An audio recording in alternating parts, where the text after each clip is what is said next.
श्रीराम समर्थ.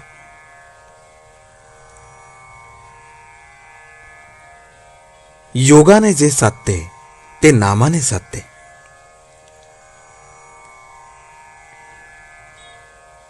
गृहस्थाश्रमी माणसाने असा नियम ठेवावा की जो कोणी काही मागायला येईल त्याला नाही म्हणू नये. आपल्याजवळ जे असेल त्यातले थोडे तरी त्याला द्यावे. अन्न द्यायला कधीही मागे पुढे पाहू नये. पैसे देताना मात्र आपली परिस्थिती पाहून आणि त्याचा हेतू पाहून तो मागेल त्याच्यापेक्षा जरा कमीच द्यावे, पण नाही म्हणणे चांगले नाही. भिकाऱ्याला कधीही वेडेवाकडे बोलू नये. आपली नोकरी ही एक प्रकारची भिकच आहे. भिक्षा मागणे हे वैराग्याला कमीपणाचे नाही, पण भिक्षा ही स्वार्थासाठी नसावी. आपले पोट भरल्यानंतर राहिलेल्या अन्नाचा प्रत्येक कण दुसऱ्याला द्यावा.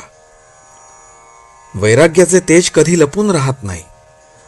अत्तरे वगैरे लावून तेज आणणे निराळे आणि वैराग्याचे तेज निराळे. वैराग्य वाचून सारा परमार्थ लटकाय.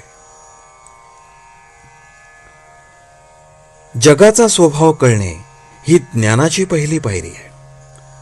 जे खोटे आहे ते खरे मानणे हे अज्ञान, अविद्या होय. खरोखर मनुष्याची पारमार्थिक योग्यता काय आहे हे साध्या माणसाला कळणे शक्य नसते. साधूंनाच अंतरंग समजते. म्हणून तशी दृष्टी आल्याशिवाय आपण कुणालाही नावे ठेवू नयेत. अंतकाळी मनुष्य मनाच्या कशा अवस्थेत जातो यावरून त्याच्या पारमार्थिक अवस्थेची कल्पना येऊ शकते. साधा मनुष्य सुद्धा नामाच्या योगाने मोठ्या योग्यतेला चढतो. अर्थात ते कळायला आपण स्वतः नामामध्ये मुरले पाहिजे. नामामध्ये फार सामर्थ्य आहे. कोणी त्याचा अनुभव घेऊन पाहत नाही, याला काय करावे. योगाने जे साधते ते नामाने साधते यात संशय नाही. ज्याला नामाची चटक लागली त्याच्यावर रामाने कृपा केली असे निश्चित समजावे. परंतु नामाची चटक लागण्यासाठी सतत नाम घेणे हाच उपाय आहे. तसे पाहिले तर प्रपंची माणसे अत्यंत स्वार्थी असल्याचे आपल्याला दिसून येते.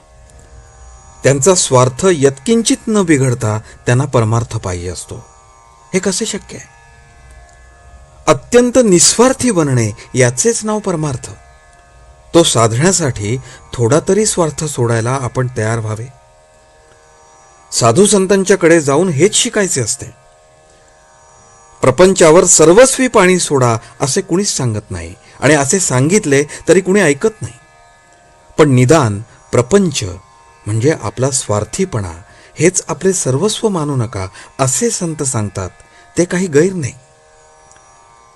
स्वार्थ कमी व्हायला वासना कमी झाली पाहिजे. वासना कमी होण्यासाठी भगवंताची कास धरली पाहिजे. भगवंताची कास धरण्यासाठी त्याचे अनुसंधान ठेवले पाहिजे, आणि त्याचे अनुसंधान टिकवण्यासाठी त्याचे नाम घेतले पाहिजे.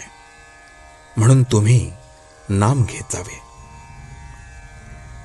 आजचे बोधवचन. ज्याला नामाचे प्रेम लागले त्याला भगवंताचे दर्शन घडले. जानकी जीवन स्मरण.